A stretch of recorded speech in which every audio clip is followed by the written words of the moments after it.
that. Hey, and we're back. Welcome back. Your Boxing Day edition of Grand America Outlaw. Technically, I guess this will come out on the 27th, but we are recording it and streaming it here on Boxing Day, December 26th, 2025. Coming at you with Spreadsheet Errors and Stranger Truths, which is, it's funny, you and my wife are both doing the same thing at the same time. Yep. That's what What season are you on? I'm right up to date, dude. I mean, I am Oh, right are up you? to Oh yeah, like I'm like last night I binged all the episodes. Oh, you're a binger. Yeah. Well, because they only came out yesterday, so I watched all 3 that had come out. Yeah, we're talking about Stranger Things here. And then I had personal synchronicities this morning. I'm reading a book. I'm narrating Mental Radio by Upton Sinclair, and I had synchronicities with that. And my research into the Stranger Things for the show tonight. It's pretty weird. So I'll go over that with you Your later. research into the show, or is that what you're calling it now? Is that what you're calling your all-night Stranger Things binges research? No, I Quiet, did the research. quiet, Mom, I'm doing research. I guess not, Mom, but Mom, pizza now. I tried watching that the other day. What? I think that's from Wedding Crashers, right? Oh, I don't know. I had real experiences with that playing D&D in my buddy's basement, and he would yell to his mom for food and stuff. Really? Mom, pizza now. Really? Oh yeah, dude, it was awesome. What here or back home? And D&D, like in Calgary? Maple Ridge. Oh, No, back. when we were kids, like in the 80s. That's why the Stranger Thing, because this is when the Stranger Things is from, right? It's the 80s. So it really resonates with me because I was like, those kids playing in their mom's basement was like us playing, right? In the basement. Yeah, I haven't seen it. So, I mean, it's got everything. It's got the stuff we talk about, man. It's got like MK Ultra, the Montauk stuff, the Dungeons and Dragons stuff. It's like real life D&D, but it's based on like a lot of the conspiracies we talk about. You're not selling me on it. I mean, real life D&D. Modern physics, wormholes. I played D&D one time. Did you? With my buddy Trevi. There was a couple people there. I remember we were playing in his basement. I remember them like rounding. I probably told this story on the other show. But anyway, I remember them rounding us up to play Dungeons and Dragons. And I was like, cool, man, this sounds cool. And then we went, and I was expecting, honestly, in my head, I was thinking video game. Video game. He's got some cool new video game called Dungeons and Dragons. And you're like, what? I got to use my imagination and these dice? Yeah, and then we sit down and they started like making stuff. I didn't even get to the dice part. I didn't get to the dice because they were making up characters. I think they all had to make up characters. And I was like, "What is going on?" And they're like, "I'm a Sith Lord." Fucking blah blah blah. I guess it wouldn't have been Sith Lord back then. I don't know if we had that. Well, you might have been playing like a D&D style game. There was some some space sci-fi type versions of it. Yeah, I don't know. I left. I didn't. I never made a character. Wow, you didn't even get to that close, eh? I didn't get that far. No. Well, what would you be if you could play? I remember we tried to get you to play with us a few years ago. Or like Darren's gonna come in and play the villain, like a special episode with Darren coming as the villain. I don't know if you no-showed or if you never really confirmed it or what, but I think I no-showed. I think I was supposed to come in and kill you guys. I was going to kill somebody. Yeah. Someone was going to die. Justin was going to let me kill somebody. Oh, yeah. Right. Then I was busy that day, so I forgot. I think I forgot is what happened. And then by the time I remember I logged in and you guys were like going along with your thing. And I hung around for a couple minutes listening. And I was like, this is fucking ridiculous. It really is. I can't do it. I can't do it. So I left. I'm thinking about writing a book about it. About D&D? Yeah, but I don't want to say it because I don't want to give away the idea. I don't want to say the idea. So don't ask me any more questions. But yeah, don't ask you any more questions. Real life and D&D. Yeah, real life and D&D. So like fiction? No. Just like why it resonates with us so much. Well, not Well, you, it doesn't not resonate. you. Maybe because you're Indian. I mean, maybe that's the whole thing. Like, maybe my roots come from. I don't think it resonates with everybody. Like, dude, look at how popular this is. This whole Stranger Things is super popular. D&D. Look at Elon. So this is kind of what I was going to start with. Wait. Okay, for one thing, let's not like start equating Stranger Things and D&D as being like just two peas in a pod, because I'd say the crossover is not as. Let's say this way. I'd say all the fucking Dungeons and Dragons people like Stranger Things, but not all of the Stranger Things people like Dungeons and Dragons. Well, but it's popular. Dungeons and Dragons is popular partly in this modern era because of Stranger Things. Like, it really did. It brought it back. Wow, it's a renaissance. It's a pretty It's a big renaissance overlap. of dorks. This is the opposite of what we need. We don't. Dude, they're bringing in real government conspiracies that we talk about on the show all the time. Well, that's good. So how can you not like that? I mean, MK Ultra, Montauk. I mean, we need less people playing Dungeons and Dragons. Why? Well, let's not even get into that because this is why. Let me explain why. Okay, this is perfect timing for me to explain why. All right. This is Elon over a year ago. Nobody, and I mean nobody, gets to trash Gary Gygax and the geniuses who created Dungeons and Dragons. What the fuck is wrong with Hasbro and WotC? May they burn in hell. So this is what's WotC? Steve Wozniak? Wizards of the Coast. It's the maker. It's the people that own D&D. So Hasbro owns WotC and WotC owns D&D. How do you own a game where you just make stuff up? What? Well, because they copyright all the stuff, right? It's kind of, there's a whole controversy over this. But so here's Grums. He says D&D creators Gygax and others are erased and slandered at the same time.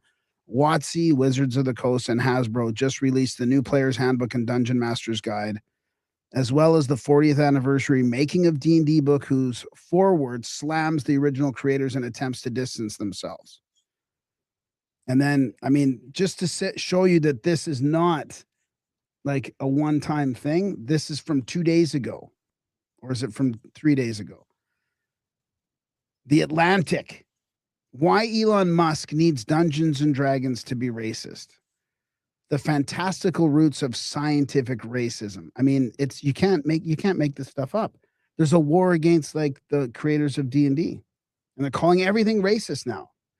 For FFS, I thought the D&D activists were getting bored and went looking for something else to ruin, but we've got a late headline of the year here. And then this guy says, "Hey, Elon." So this is one of the other creators of the game, one of the original creators. He goes back to like, he was Gary Gygax's student, right? Going way back to the 80s and stuff. "Hey, Elon, I'm the last surviving member from the original D&D design team and Gary Gygax's student. I will gladly help rebut this POS article. If someone can forward me a photocopy of it, it would be my pleasure." So isn't that interesting?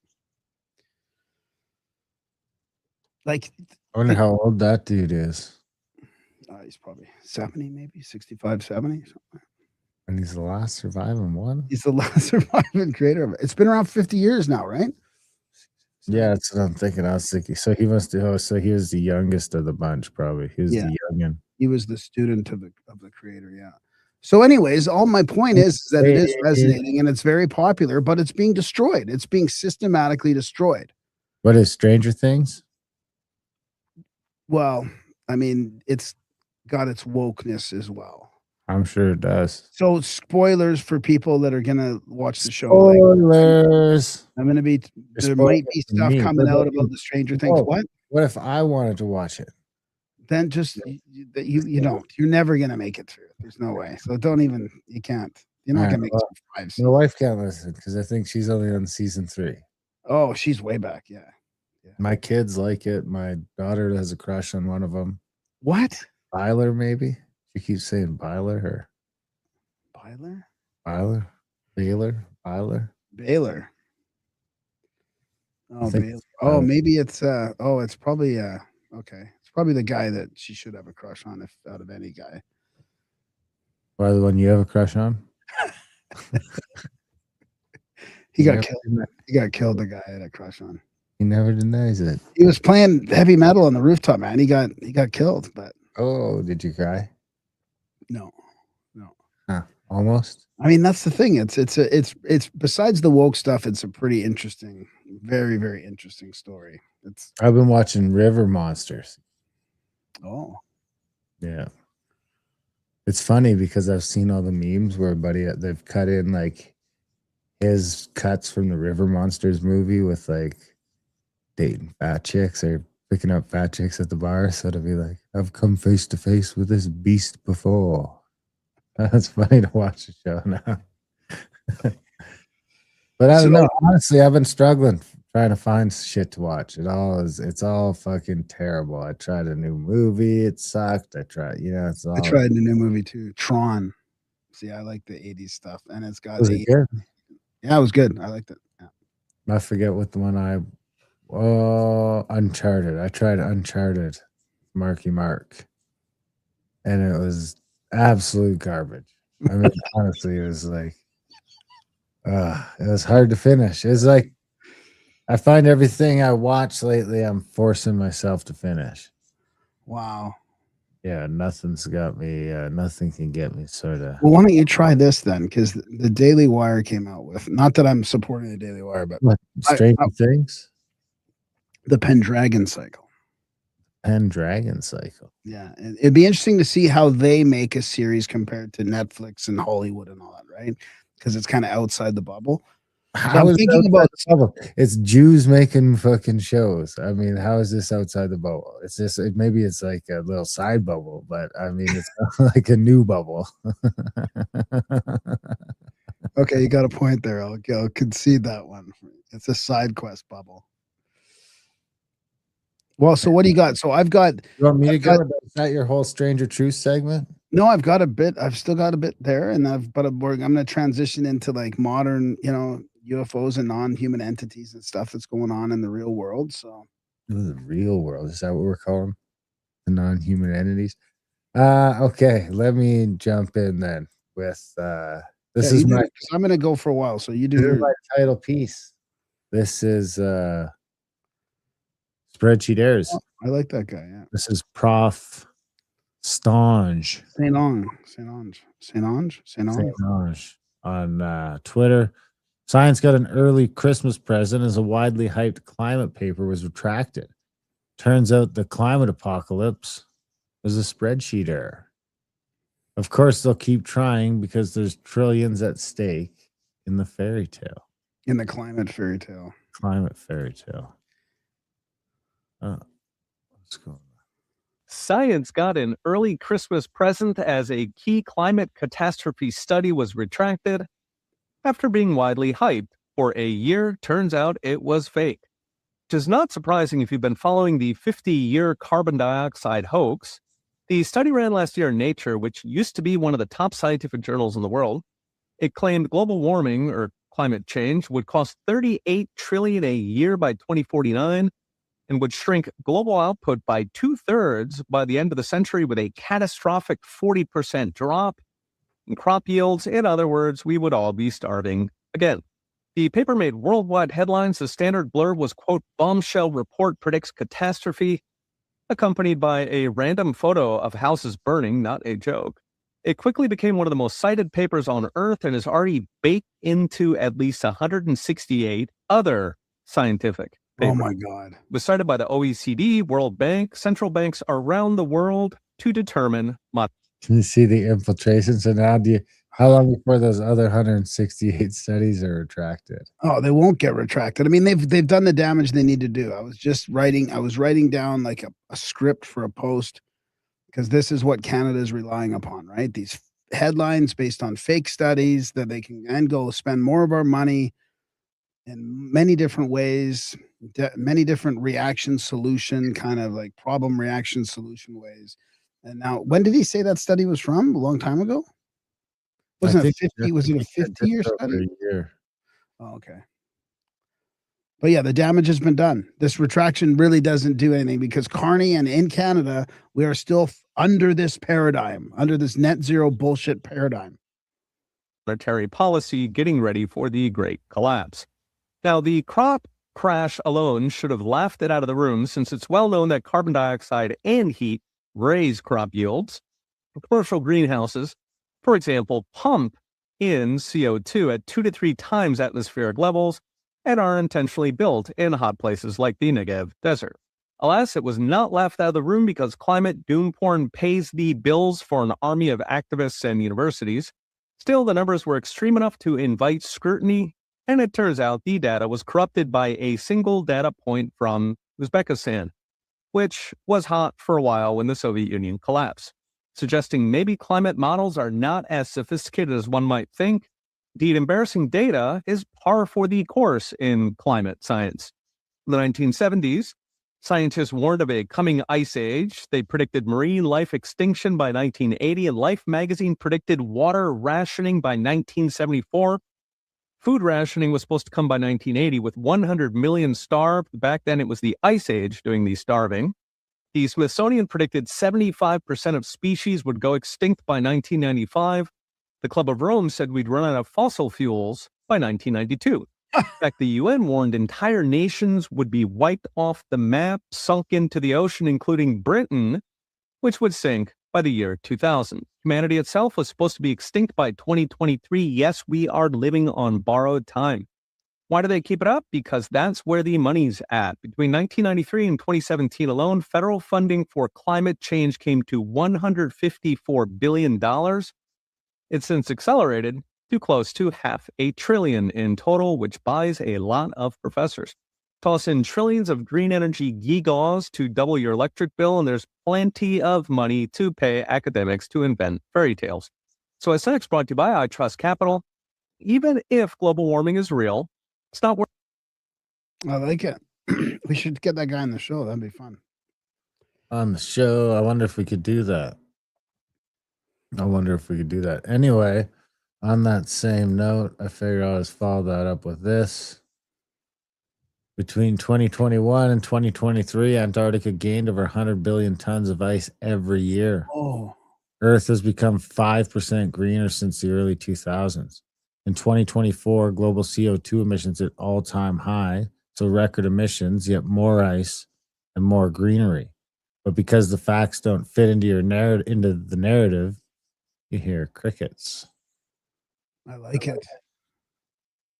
97% of 33%. That's the stat the entire climate crisis narrative is being built on. Now, let's look at what's actually happening. Between 2021 and 2023, Antarctica gained over 100 billion tons of ice every year. NASA confirms Earth has become 5% greener since the early 2000s. That's like adding a second Amazon rainforest in leaf coverage. Meanwhile, in 2024, global CO2 emissions hit all-time highs. Nearly 38 billion tons released into the atmosphere. So, record emissions, yet more ice and more greenery. Now, here's a stat that they all lean on. 97% of scientists agree that humans are causing climate change. Here's what that actually means. It comes from a 2013 study that reviewed 11,944 peer-reviewed climate papers. Only 33% of those papers even took a position on whether humans are to blame. Of that one-third, 97% said yes, humans are contributing. So what they should be saying is 97% of one-third of the papers even took a position agreed, which means only about 32% of all papers actually supported the data and the idea. Can you pause it for a sec, or is that possible? I think it's even a little bit deeper than that. I feel like there's another level to it. Yeah, I think there is too, but this is good, Summary. level, you know?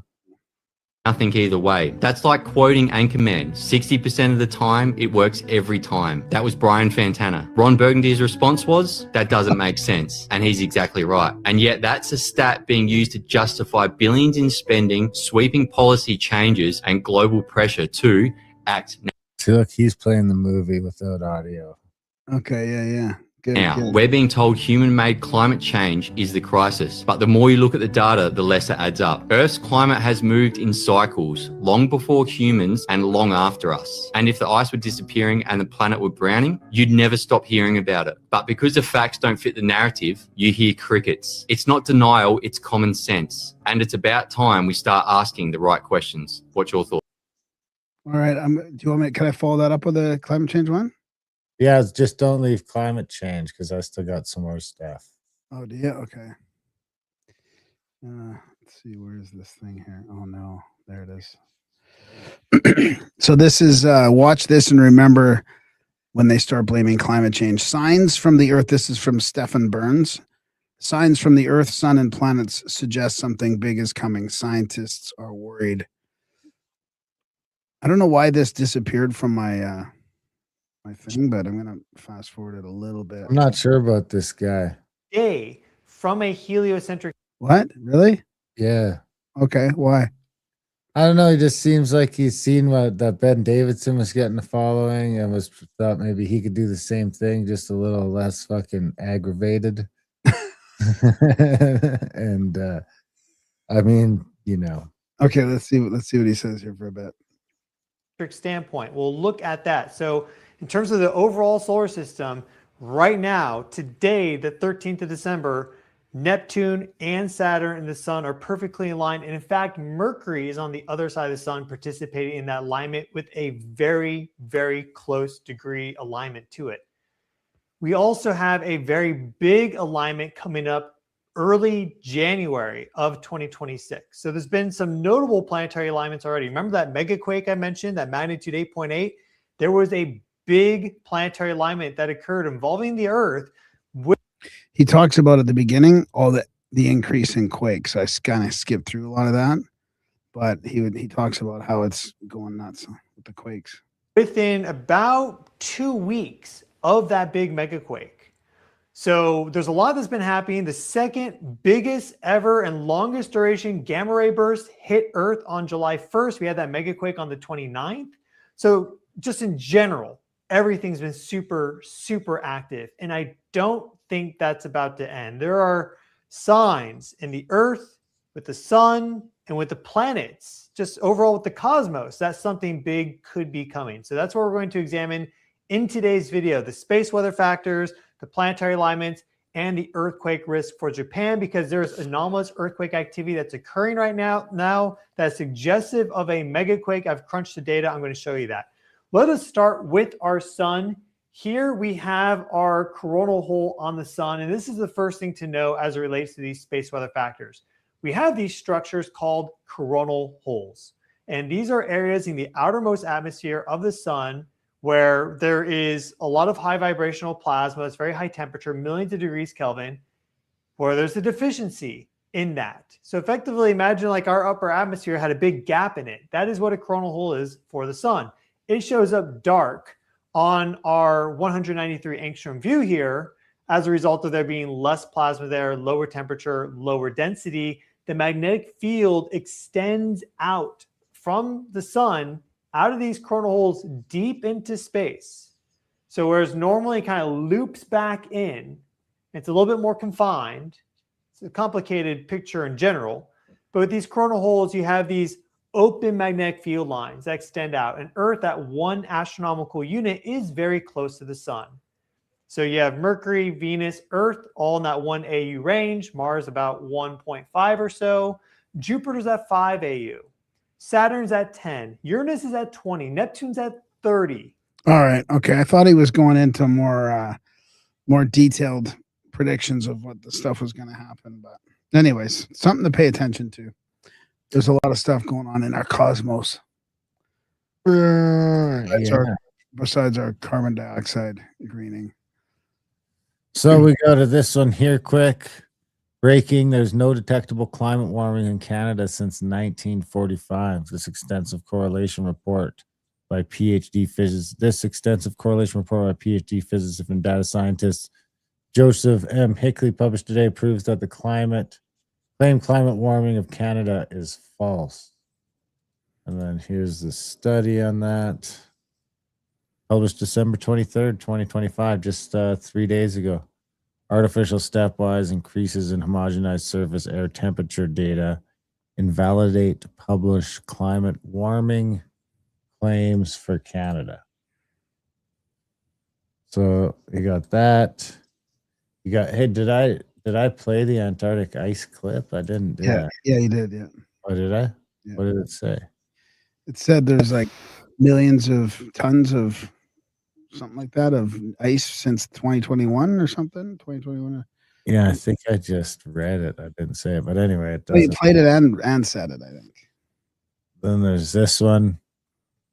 Data are now conclusive. There's been no warming in Antarctica since 1979. This is shown by both surface and satellite-based observations.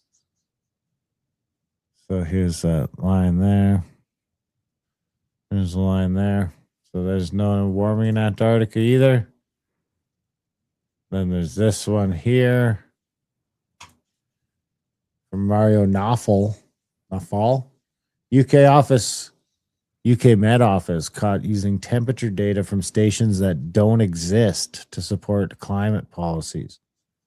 Britain's Met Office is facing awkward questions after an investigator discovered over 80% of its temperature monitoring sites are classified as junk, with measurement uncertainties of 2 to 5 degrees Celsius. That's not a typo, 5 degrees Celsius of potential error. Only 19 pristine Class 1 sites remain capable of measuring actual ambient air temperature accurately. The rest located on airport runways, walled gardens, next to main roads, and inside solar farms.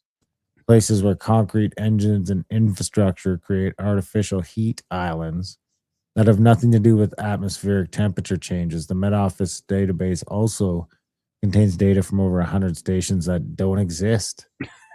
They're using estimated temperatures from unidentified neighboring stations and presenting it as real data.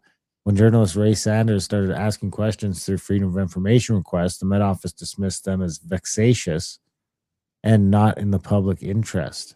We're in a war. It's unbelievable on all fronts.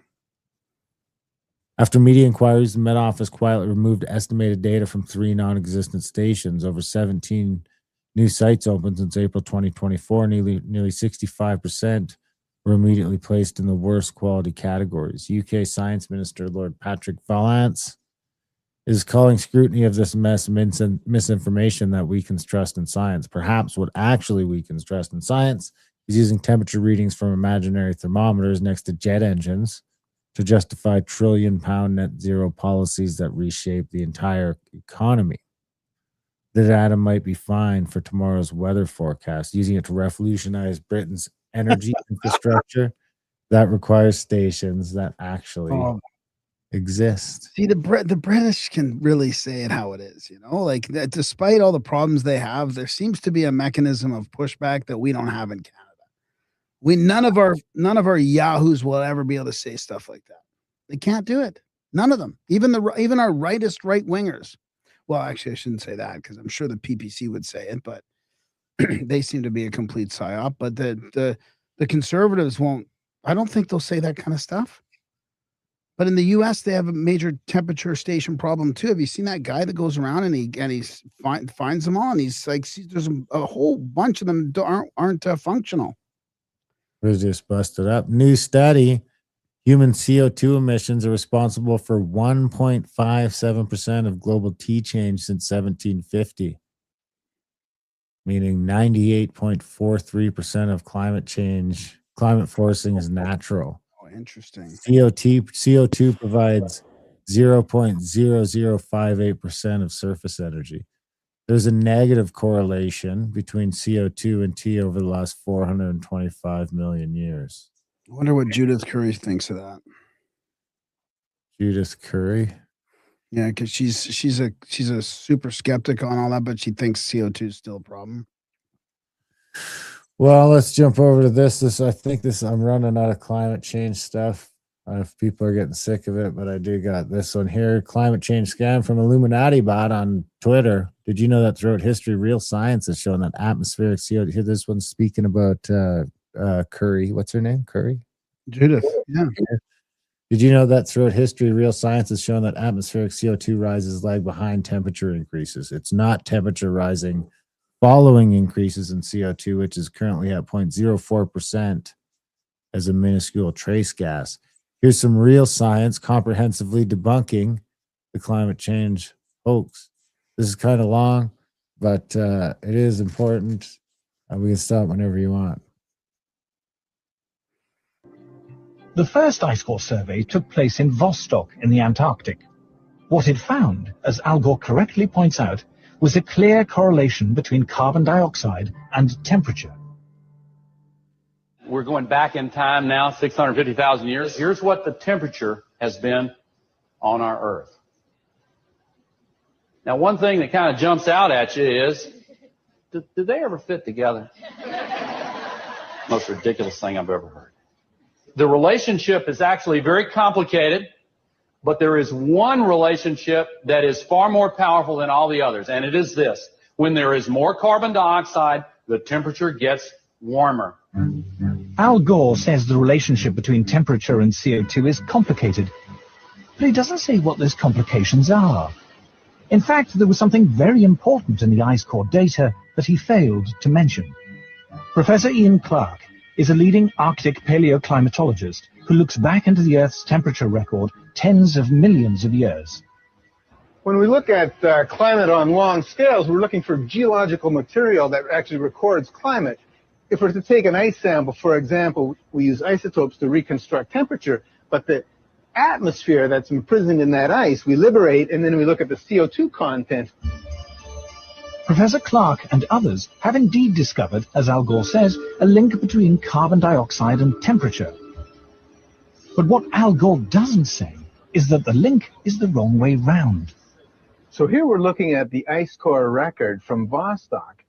And in the red, we see temperature going up from early time to later time at a very key interval when we came out of a glaciation. And we see the temperature going up, and then we see the CO2 coming up. CO2 lags behind that increase. It's got an 800-year lag. So temperature is leading CO2 by 800 years. There have now been several major ice core surveys. Every one of them shows the same thing. The temperature rises or falls, and then, after a few hundred years, carbon dioxide follows. So obviously, carbon dioxide is not the cause of that warming. In fact, we can say that the warming produced the increase in carbon dioxide. CO2 clearly cannot be causing temperature changes. It's a product of temperature. It's following temperature changes. The ice core record goes to the very heart of the problem we have here. They said if the CO2 increases in the atmosphere as a greenhouse gas, then the temperature will go up. But the ice core record shows exactly the opposite. Had enough. Yeah, that's good. Yeah. And then I have that's it. I'm out of climate clips. Okay. All right. Actually, no, you know what? Let's follow it up with this one. Nice little can't touch of Canada. It's kind of a climate clip, but not really. It's more of an ironic one. Yukon Liberals mandated all homes in Whistle Bend, the largest new subdivision, only be allowed to heat with electric. Oh my God. Then were forced to buy multiple diesel and gas generators in the fallout, yet still pushed EVs like retards. Now the grid is failing and people are going to freeze. Oh, it's just, we are at war. Atlas Shrugged, baby. Did you ever finish it? No. We begin tonight in the Yukon. After 3 weeks of frigid temperatures, the territorial government is warning residents the power grid is nearing capacity. CBC's Callie McTavish brings us. I mean, it is fucking idiocracy, right? It's like a funnier Atlas Shrugged. But it's not just happening in a little Atlas Shrugged. But it's not just happening in a little winter town in the Yukon with their territorial government, as she says. It's happening in the Germany, Europe, the UK. It's happening all over the Western world as we self-destruct based on this energy bullshit. We should have abundant energy by now. Cheap, abundant energy all over the world, all over the West. We don't even have abundant energy, let alone cheap. We don't even have abundant, expensive energy. Yes, more. The Minister of Energy, Mines and Resources says the grid is under significant strain. Yesterday, the Yukon had an all-time high power usage of 123 megawatts. Now, the grid's full max capacity is only 140 megawatts, but that number is a theoretical number, and it includes the use of renewable energy sources, which are not being used to their full capacity at the moment. Now, this means that the territory is at risk of aren't being used to its for their full capacity. Or Yeah, because aren't because producing to their full capacity because it's the middle of fucking winter. they won't tell you exactly what's Power going on. outages. A number of blackouts have already taken place. One in Whistlebend, Whitehorse's newest neighborhood. So whistle. What do these reporters think? Same fucking Are neighborhood. they starting to wake up a bit when they're reporting this stuff? Are they really starting to question their head office? No, I don't think she's even putting two and two together. She seems She's pretty not- depressed. She's not fucking putting into the thing that all these people were mandated to put in electric houses. Let's see if she mentions that. I bet you she does not. And also in Haines Junction, where power went out for several hours yesterday afternoon. The Minister of Energy, Mines and Resources, Ted Laking, is asking folks to please reduce their energy usage. That means unplugging TVs, toasters, whatever you don't need, as well as having an emergency preparedness kit on hand in case blackouts happen. Callie McTavish, CBC News, Whitehorse. And it doesn't look like it'll warm up in the Yukon anytime soon. Of course not. It's the fucking Yukon. RCMP are recommending people stay home when possible. They also say people should have emergency supplies and Stay shut in for the cold. And a full tank of gas in their vehicles. Temperatures are expected to hover around -40 through the weekend. Environment Canada says the cold front is sweeping in from Siberia. Goddamn, just blame This is Siberia, not blame polar Russia. vortex. It's Russia's fault. I mean, I can't, people, every time it turns cold, people think, oh, the polar vortex is biting us deep and hard. Well, no.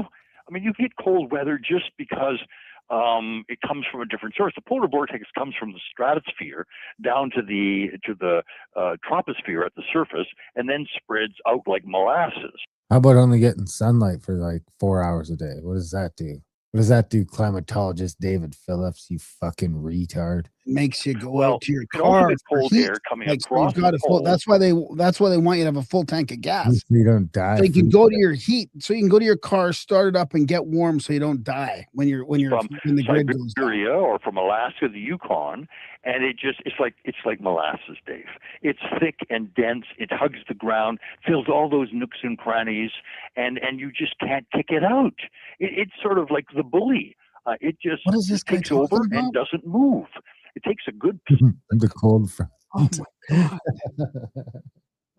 specific system to kick it out and push it back. It's just called winter.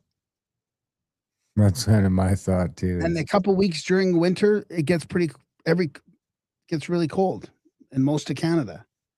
Okay, I'm completely out of climate clips. You got me all riled up now. I don't even. Ooh, can I finish Maybe- riling you up then? Maybe I should go first.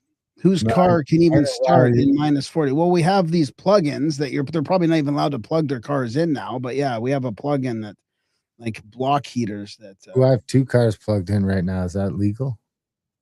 I don't know. I don't plug mine in. I should plug mine in. I have to plug mine in, or has it? Like my truck's not plugged in right now. Probably when we're done recording, it's only -15 right now. So I'll probably go start it, turn around, plug it in, because I think it's supposed to get down to -29 overnight. Oh no, we're all gonna die. If funding, which is now increasingly available, or capital, which is now increasingly available, is the second step and policy is the first. Yeah. Does that mean that you may be seeing a path back to the public sector? Well, policy? I do spend some time advising on what, again, pro bono, but advising on the types of policies that are going to have maximum impacts for investors. So I'll give you an example, which is one of the issues. It's not the biggest issue. It's like 2% of global emissions. You wouldn't know it from the headlines, but 2% of global emissions is for air travel, emissions from air travel. Now, so the question is, are we going to have green, sustainable aviation fuel? What's happened in the UK, the EU, is they've said to major airlines, look, if you're flying in and out of Heathrow or wherever, you have to have 10% of your load has to be sustainable aviation fuel by, I think it's 2030. Consequence of that policy has been to convert some entrepreneurs in Texas, in this case, a company called Infineon, to become economic. because all of a sudden American Airlines, British Airways need to buy that fuel. They'll pay a green premium. You've got an offtake, that's high credit quality. And so in that case, we Brookfield put $1 billion to work there. And, it's a fantastic opportunity. I knew it. Point I being, knew without the Brookfield owns poli- Infinium, the right? Or invests in Infinium. Yeah, so basically they made this fucking shitty fuel that nobody wants and then petition the governments to make them use it. Oh, it's so disgusting, dude. It's and as if he's pro bono and not getting paid through some consultancy or something like that. Well, that's an old clip. I know. That's what I Yeah. mean. Because he said he was advising the government pro bono. Are you out of free half stuff? Making it on. No, I've got this whole segment to do. All right, you better get to it before I take up all the time. All right. So I'm going back to Stranger Things and all this, right? So I'm going to play this. I'm just going to play this for visuals while I read some stuff here because I want to get into it's always been a world layered real world conspiracies, right? Inspired by CIA's MK Ultra program, alleged Montauk experiments, heavy esoteric and symbolic elements like mind control, interdimensional portals, trauma-induced powers, occult forces invading reality. This really is, it's got it all. Its core allegory often critiques government overreach, elite manipulation of human potential, and the unleashing of chaotic demonic energies through hubris. So now it's got these are some of the spoilers, right? Now it's got revelations about the abyss, blood rituals, ongoing experiments. So Hawkins, this little town here, is actually, they've got a DOE. The whole center of this whole thing is happening in a DOE facility. Do you remember when we did those old black budget episodes where we talked about the DOE funding all the national labs? So they even call out the DOD as being this lab, this government facility being DOE. Department of Energy? Yeah. So it symbolizes this government elite institution tampering with metaphysical realms for power, right? In real history, MK Ultra was a CIA program from the 50s and the 70s. We all know. I don't want to get into all that. We don't need to get into further things like that. But the abyss evokes Nietzsche's stare into the abyss and it stares back, or biblical Kabbalistic abyss. It's pure primordial disorder, the shadow side of existence. So that's now included in this whole thing. And there's a callback to this Project Indigo, which is Brenner's MK Ultra subprogram. That's in this show, which is interesting because there's indigo kids. There's a whole subculture of indigo kids, right? Pregnant women receive these blood transfusions to birth powered kids.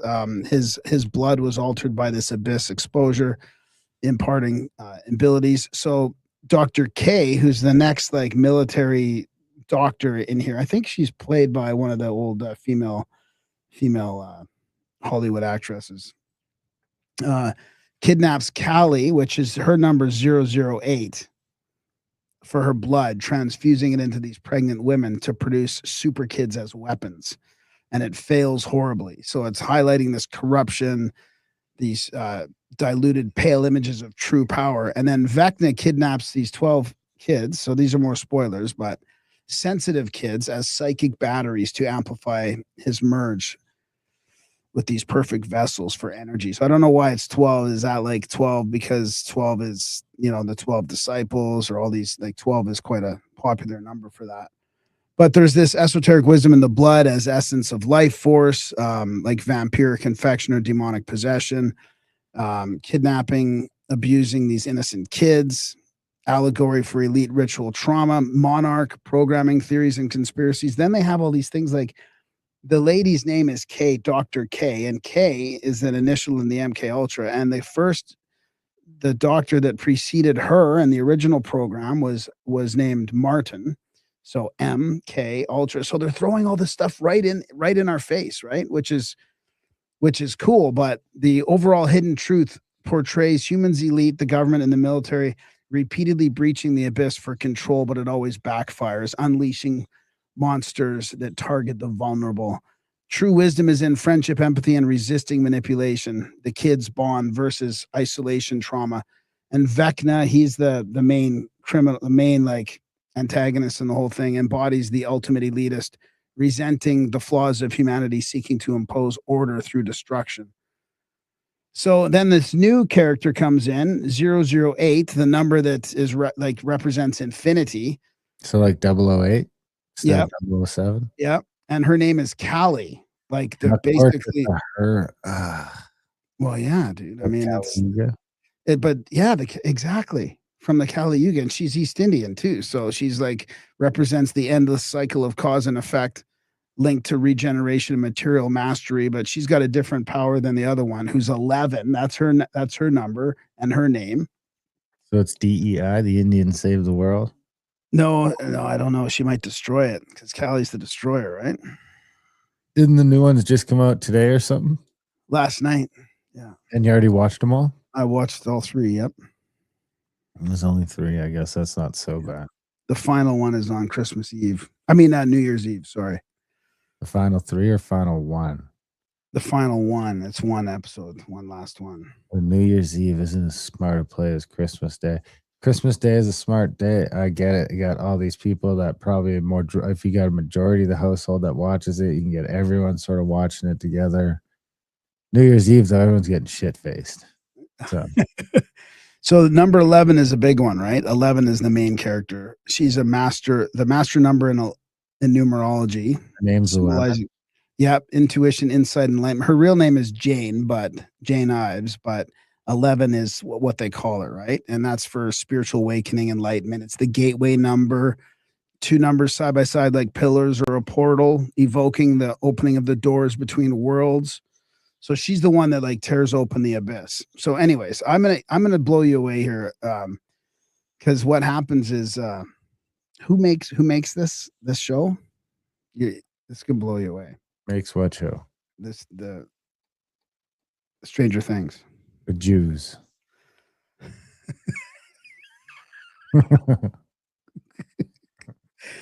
The Duffer Brothers. The Duffer Brothers. Let me just share this tab here. So this is from Nick Hinton. He's a past guest of ours. So you're telling me Alan Duffer just so happened to work for the Research Triangle Institute. So Alan Duffer is the Duffer Brothers' dad. And he just so happened to be the father of the Duffer Brothers who created Stranger Things and hit Netflix series about government mind control experiments.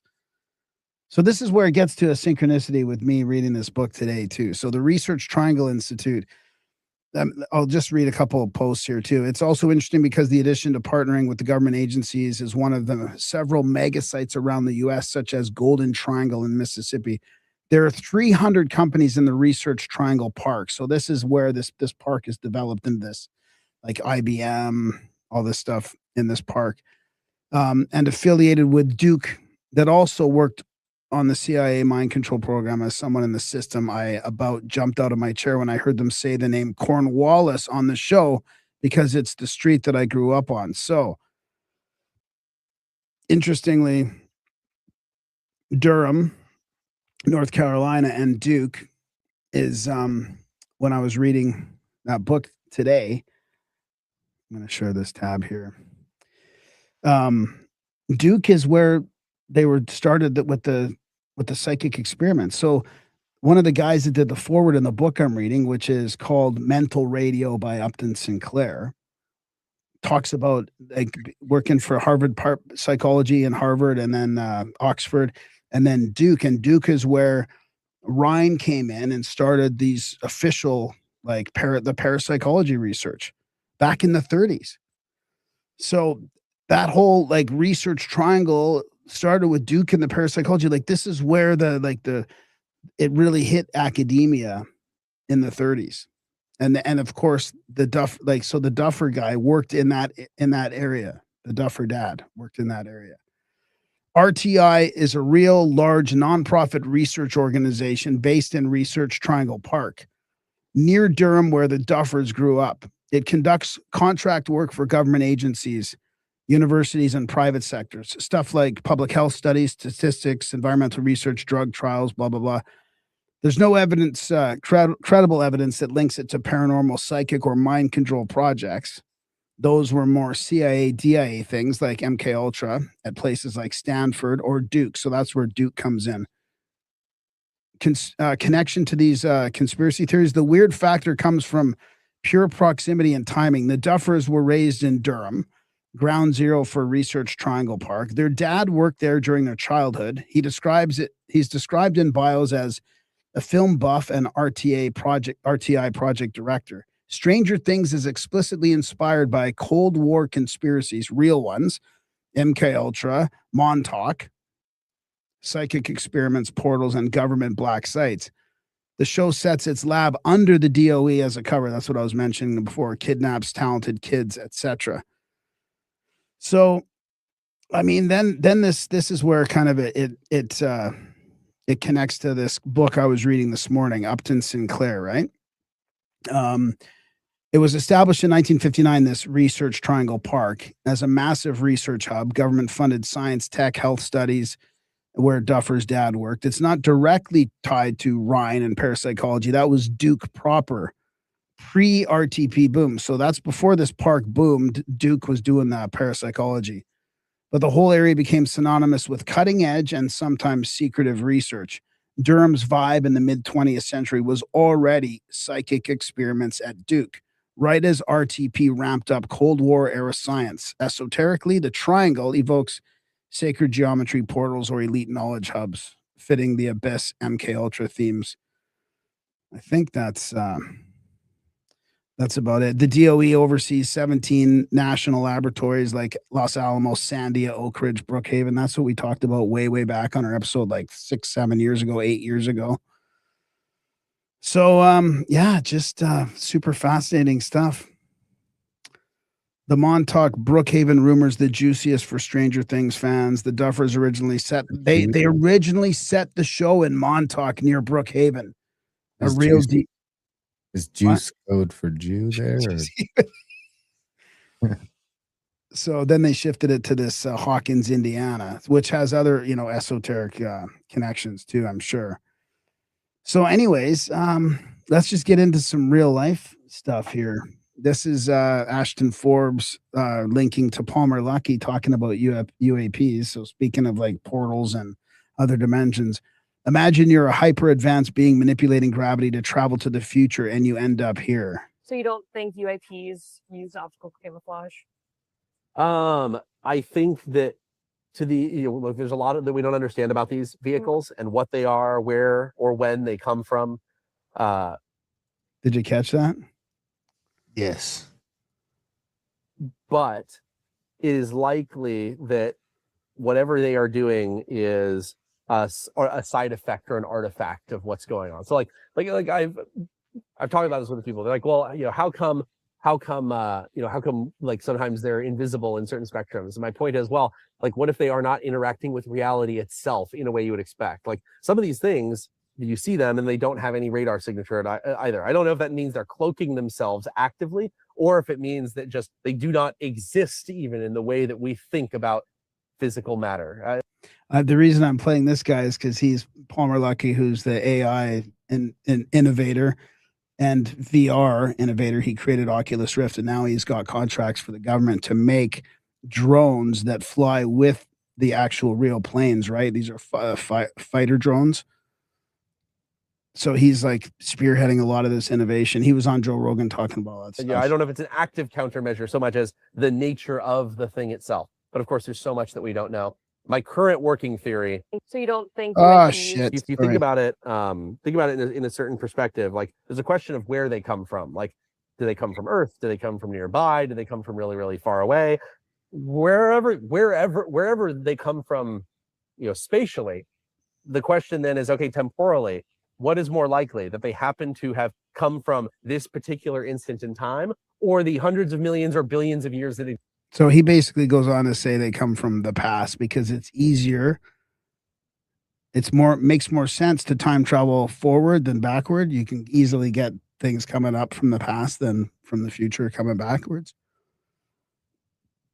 This is Richard Dolan hypothesizing that this persistent phenomena has been engaged with the government agencies that we just talked about for I do believe for the Stranger Things stuff. that they are interested in some kind of long-term monitoring, or long-term by our standards.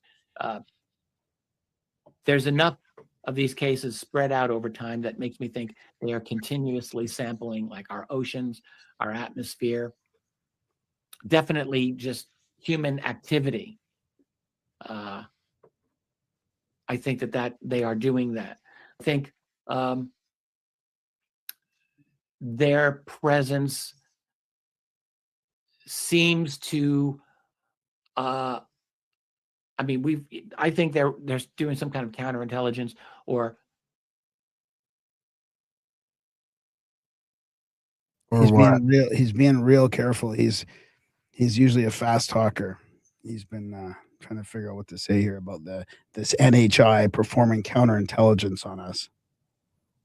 managing our awareness to the best of their ability. We have underwater systems to detect things. All these underground sonar arrays, for example. We got our nuclear submarine fleets. I think, like, they're aware of all of this. There's no question, and they are concerned about managing our awareness of them. I mean, I love the way he put that, right? They're managing our awareness. And then I do believe that they are. This is Jacques.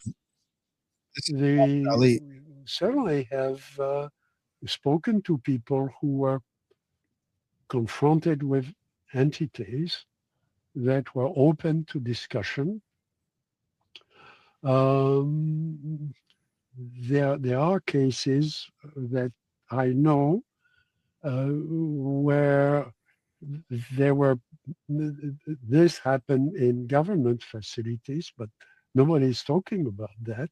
So I suspect that that's true based on the people I've met, but they were not the people who were running the program. So I cannot be completely sure, but what they described to me is a very sophisticated process by which we may be able to interact with the entities. Those are not the entities that are described at Trinity in my book with Paola Harris. They are not the entities that were caught in Brazil that are in that documentary. They may be the controllers, they may be the higher level entity. So he's saying that, like, they're basically been in government facilities. They're not talking about them, but they were already capable of establishing direct structured communications with non-human intelligence. I mean, how far away are we from Stranger Things? I mean, Vecna and the Abyss, like, I don't know, maybe it's not Vecna as an entity, but it's a high-level controller, a non-human high-level controller that we can make contact with. You know what I mean?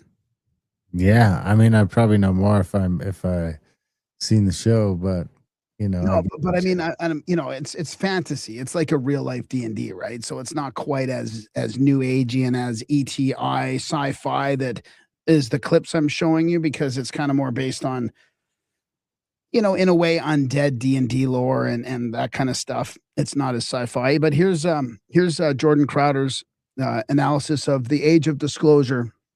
He watched it. Here are my thoughts. Most of what they're talking about is terrestrial. The deep state is essentially Nazi Germany 2.0. You're going to love this, Darren. The surface level government, which includes every single person interviewed in this movie, because this movie had 38 people from the government talking about NHI. Seemed like maybe a bit of a propaganda, are essentially powerless to intervene or even investigate the deep state. Excuse me. The deep state of the U.S. is in a secret race with their counterparts from other superpowers. Crashed craft are actually gifts from the Nordics who live inside the earth. in the oceans, either to nurture our technological development if they're benevolent, or in a Hunger Games style experiment if they're malevolent. So far, there's far more evidence that they're benevolent. But that doesn't stop the movie, especially Lou Elizondo, obviously, who is by far the most prevalent figure in the movie, from pushing the threat narrative hard. At the end of the day, this is an IQ test, and the biggest threat is human. Humans with super advanced tech is easily the scariest thing in the universe. Almost everything is covered in this movie was presented in the world 30 years ago by Corso in the day after Roswell. We are no closer to disclosure. When one of the chosen nations cracks the technology, it will be obvious, and then disclosure will be forced upon us. I think AI is being developed at breakneck speeds to mitigate the impact of this exotic technological singularity. And then I guess, probably to finish it all off, this is like going a little bit even further. This is the Kabbalistic virus. So this is from Nick Land, who was the creator of that accelerationist kind of movement back about 20 years ago or so. But he thinks that it's the Kabbalah, which is basically a mystical gift from angelic realms. It's a cosmic program.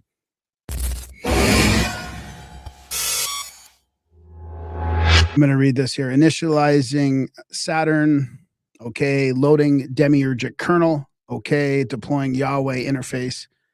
Installing Kabbalah framework. Compiling Hebrew binary. Yod Vav.